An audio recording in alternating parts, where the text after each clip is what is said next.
Second videotape on the C.S. Lewis conversion, how this influenced his apologetics and theology. C.S. Lewis conversion was not merely an intellectual decision, but involved his emotions and character. This is really important. Don't get converted just because you're intellectually assent to it. You know, the devil also believed in God.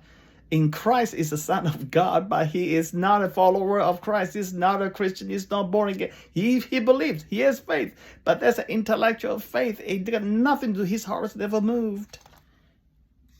So Lewis experienced a recurring sense of deep longing, which he later termed joy.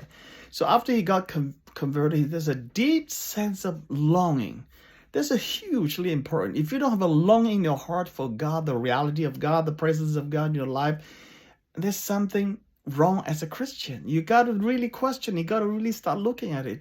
Because look at the book of Psalms. You begin to see the transcendent God. David is a prime example. I love David to worship, longing for God.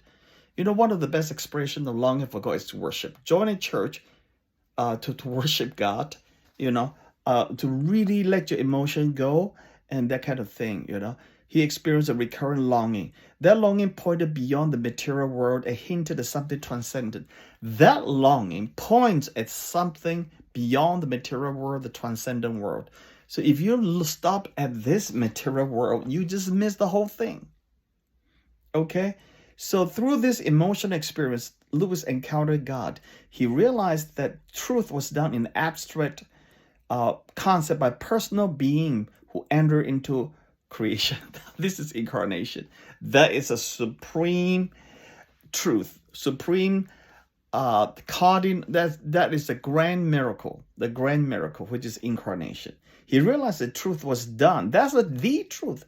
Truth was done by an abstract concept of a personal being who enter into creation. Okay. The divine being entered into creation. That's the truth. Joy became a central theme in Lewis' theology. It was not just about going to heaven, and it was about knowing the truth about reality and encounter God in this world. I think the most important takeaway is to encounter God in this world.